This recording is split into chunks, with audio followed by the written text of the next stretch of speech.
साथियों, मैं हूं डॉक्टर एसपी वर्मा और आज आपके साथ पुनः हैप्पीनेस की श्रृंखला के अंतर्गत अगली कड़ी के बारे में डिस्कस करते हुए। और आपने अक्सर सुना होगा कि लोग कहते हैं कि उसने आज मुझे हर्ट कर दिया, इसने मुझे हर्ट कर दिया।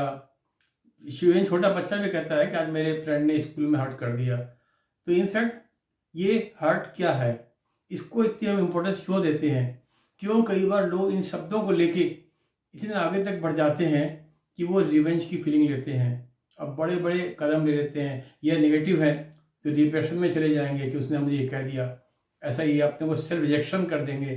तो हर्ट का इतना गंभीर परिणाम क्यों होता है, इस पे गहन विचार करने लायक है।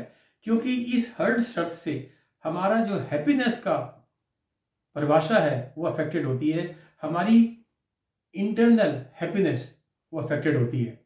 तो इसीलिए इसको आज हम लोग डिस्कस करेंगे। ये हर्ट करने वाला कौन है, जो दूसरा इंसान कर रहा है, उसके बारे में आज हम डिस्कस करेंगे।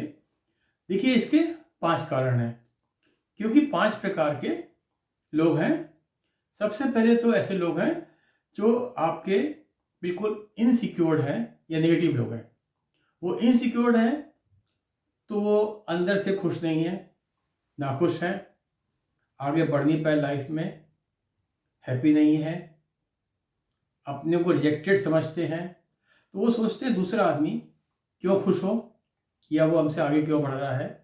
तो ऐसी बात बोल देंगे एज ए हैबिट, या उनकी बिना सोचे कहिए, कुछ भी कहिए, वो ऐसी बात बोल देंगे कि आपको वो हर्ट करेगी। और दूसरे टाइप के लोग वो हैं जो आपसे जेलस हैं, सोचते हैं भाई आप आगे क्यों बढ़ो। आप स्टूडेंट्स हो या आप ऑफिस में हो, नेबर हो, रिलेटिव हो, कुछ भी हो, सोचेंगे ये हमारे बराबर है, हर चीज़ में हमसे आगे क्यों बढ़ रहा है, हमारी एज में है, क्यों बढ़े हमसे आगे। तो वो ऐसा टोंट मारेंगे, ऐसी बात बोल देंगे, लेग पुलिंग करेंगे, सब कुछ करेंगे कि आदमी हर्ट हो और वो छोड़ दे। जैसे देखा हो कई लोग कंपटीशन देते रहते हैं, तो लोग कहते हैं भाई जो जेलस है ऐसी बात बोल देंगे कि आदमी को ठेस पहुंचे और सोचे भाई छोड़ो, छोड़ ही देते हैं, इससे संबंध बिगाड़ने से अच्छा है हम अपना कंपटीशन मत दो। तो ऐसा भी लोग करते हैं। और कई बार लोग सोचते हैं कि हम आगे जाएं, क्यों ना करें। तो वो उनकी हैबिट है, क्योंकि वो जेलस फील कर रहे हैं। अब तीसरे टाइप के लोग हैं जो समझते ही नहीं है, लैक ऑफ अंडरस्टैंडिंग।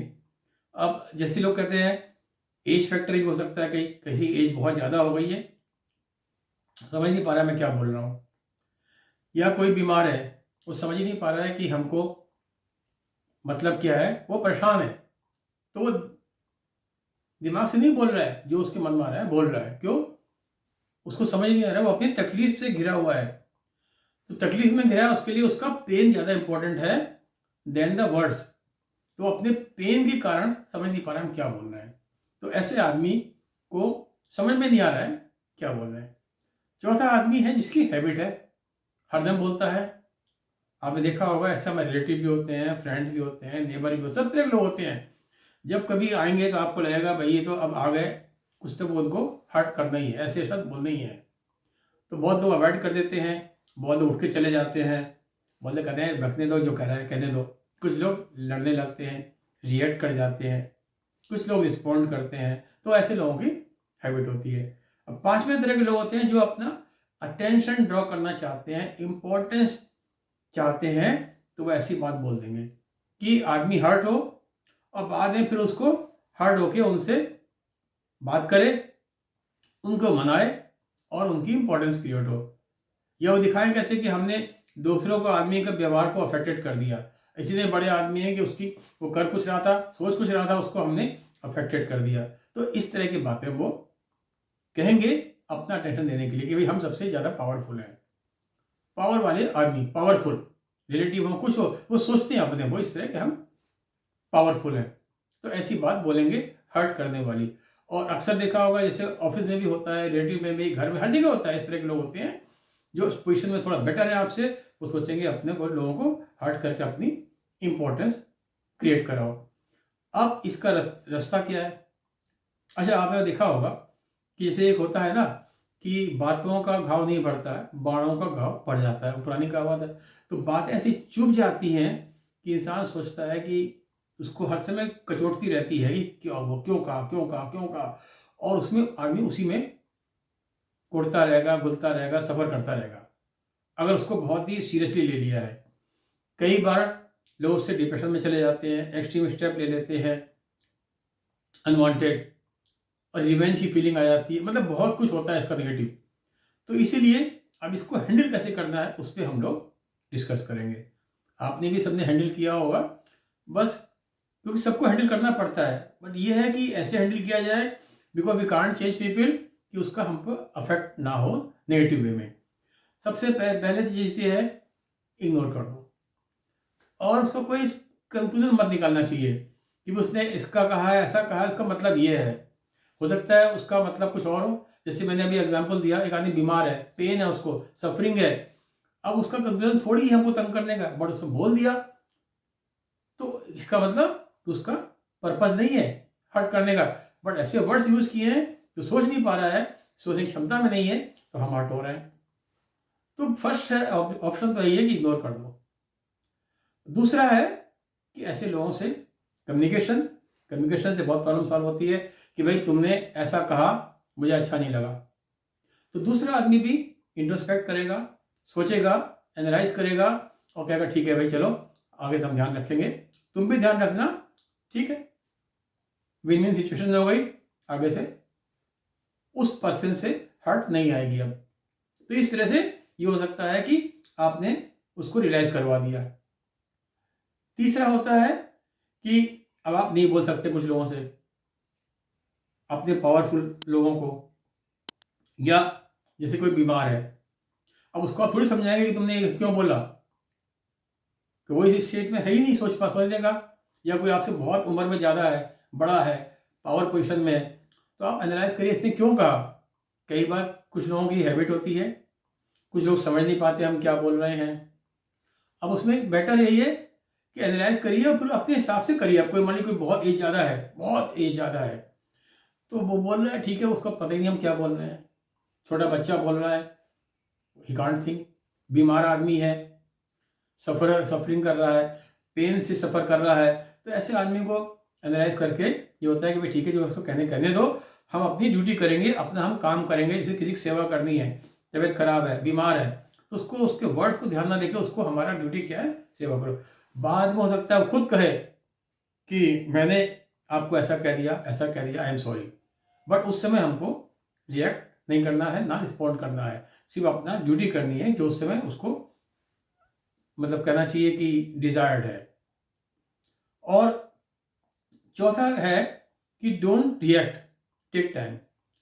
आप उस समय रिएक्ट मत करिए, आप अपना टाइम ले लीजिए। जैसे आप किसी कंपटीशन में बैठ रहे हैं, किसी ने कहा भाई ये गुड फॉर नथिंग, नहीं हो ही नहीं सकता, कैसे देखोगे कैसे बन गया, कैसे पास हो जाओगे, कुछ मत बोलिए, ठीक है भाई टाइम बताएगा। खूब तैयारी करिए और फोकस से करिए और उसमें सफल होइए, तो वो आदमी मानेगा और फिर खुद कहेगा भाई मेरा मतलब यही था, आई एम सॉरी। मतलब आप उस समय रिएक्ट मत करिए, टाइम लेके अपना आगे बढ़िए अपने गोल में, खूब ध्यान से, एनर्जी से, फोकस होके, और सफलता प्राप्त करिए। पांचवा, जैसे एक लिमिट के बाद टॉयलेट नहीं करना चाहिए, आप उसको रिपोर्ट कर दो। अगर जैसे आपका हर लेवल पे होता है कि आपकी फैमिली में, सोसाइटी में, ऑफिस में, तो एक लिमिट के बाद जो एप्रोप्रिएट पर्सन उससे आप शिकायत कर दो कि भाई देखो इसकी ऐसी हैबिट हो रही है। अगर कोई बच्चा कर रहा है तो उसको समझाइए, बड़ा है तो बड़े के घर वालों को समझाइए, ऑफिस है तो ऑफिस में अक्सर ऐसे प्रॉब्लम आती है कि आपको एक्शन लेना पड़ता है कोड ऑफ कंडक्ट वगैरह के हिसाब से, कि कोई आदमी बार बार ऐसा कर रहा है, बॉस से कर रहा है, दूसरे से कर रहा है, कोलीग से, जो जूनियर से, सबऑर्डिनेट से, तो आपको as per code of conduct action लेना पड़ता है।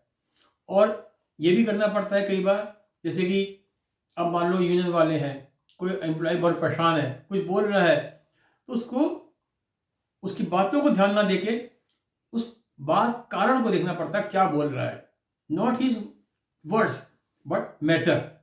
तो मैटर सॉल्व कर देंगे तो वैसा बोलेगा नहीं।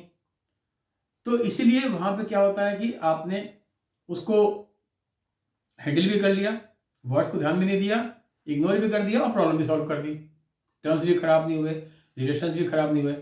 But at the same time एक लिमिट के बाद आप अगर कोई बार बार कर रहा है, रिपीटेड कर रहा है, तो आपने उसको रिपोर्ट किया, एक्शन लिया, क्योंकि उसको रोकना है, सुधारना है, डिसिप्लिन के लिए, in the interest of the coordinate relationship and good atmosphere in the organization. Similarly society में है तो आप आरडब्ल्यू को कंप्लेंट करिए, कुछ करिए, मतलब ये होता है एक लिमिट के बाद में। टॉयलेट आप थोड़ी करेंगे, आप हर समय अगर आप टॉयलेट करते जाएंगे तो आदमी की हिम्मत बढ़ेगी और फिर तो हर समय आपको हर्ट करेगा, ऐसे वर्ड्स बोलेगा सबके सामने कि आपकी पोजीशन डाउन हो, आपकी वो एक होता है ना पोजीशन को डाउन करना, के बाद दिखा दिया उनको मैंने ये कर दिया, ऐसे बहुत लोग कहते हैं आज मैं सुना दिया, मैंने कर दिया। तो इसीलिए कह रहा हूँ हर तरह के सिचुएशन के हिसाब से हमको रिस्पॉन्ड करना है, रिएक्ट नहीं करना है। और स्पेशली अपने वर्ड्स का ध्यान रखना है जब हम दूसरों से मिलें। जैसे आपको मैंने पहले भी कहा था कि thoughts are to be taken care when you are alone. जब अकेले हो तो थॉट्स का बहुत ध्यान रखना पड़ता है, जब दूसरे के साथ हो तो वर्ड्स का, तो वर्ड्स का मीनिंग अलग अलग होता है और लोग उसको क्या अर्थ लगाते हैं, क्या अनर्थ लगाते हैं, उस हिसाब से उसका परिणाम होता है। तो वर्ड्स का बहुत ध्यान रखना पड़ता है। और उसके अलावा ये है कि एक आपने सुना होगा, someone who angers you conquers you. जो आपको नाराज करता है इसका मतलब वो आपको जीत लेता है। मतलब जीतने का मतलब क्या है कि इमोशनली, मेंटली, कि आपने अपनी थिंकिंग चेंज करके आप नाराज हो गए, आपकी अपने कोई स्टेबिलिटी नहीं है, अपनी कोई स्ट्रेंथ नहीं है। किसी ने कहा कुछ, दो शब्द बोल दिए, नाराज हो गए। किसी ने कहा अच्छे शब्द, खुश हो गए। मतलब एक स्टेबिलिटी नहीं है, या गंभीरता नहीं है, जो कि बहुत जरूरी है लाइफ में प्रगति के लिए। क्योंकि डिफरेंट टाइप के लोग डिफरेंट टाइप की बातें करते रहेंगे, अगर ऐसे हम लोग रिएक्ट करते गए तो अपना फोकस हमारा हट जाएगा और हर समय हम उन्हीं की बातों में उलझे रहेंगे, अपना काम नहीं कर पाएंगे। तो उसके हिसाब से हमको स्टेबल रहना है कि जो कह रहा है कहने दो, अपने वक्त पे आप बताएंगे या रिस्पॉन्ड करेंगे, एनालाइज करेंगे, जैसे भी करेंगे, तुरंत रिएक्ट नहीं करेंगे। और एक आपने हिंदी फिल्म में गाना सुना ही होगा, कुछ तो लोग कहेंगे, लोगों का काम है कहना, छोड़ो बेकार की बातों में कहीं बीत ना जाए रहना। तो इस हिसाब से हम लोग को करना है कि लोग हर्ट करेंगे, we can't stop them, but हम अपना way of taking, handling change कर सकते हैं, ताकि हमको नेगेटिव इफेक्ट ना हो और सिचुएशन भी खराब ना हो, दूसरे से हमारे टर्म्स भी खराब ना हो, और इसी हिसाब से हमारी हैप्पीनेस भी खत्म ना हो, और जो एक खुशनुमा माहौल है वो भी अफेक्टेड ना हो, और हम अपने गोल को बढ़ाएं और आगे बढ़ें और सबको खुश करने की कोशिश करें। उम्मीद है कि आपको ये पसंद आया होगा, और इसी तरह से विभिन्न विषयों पे हम लोग बात करते रहेंगे हैप्पीनेस श्रृंखला में। और आपसे अनुरोध है, आप इस वीडियो को लाइक करिए, सब्सक्राइब करिए, कमेंट्स दीजिए कि आपको कैसा लगा, क्या लगा, और धन्यवाद।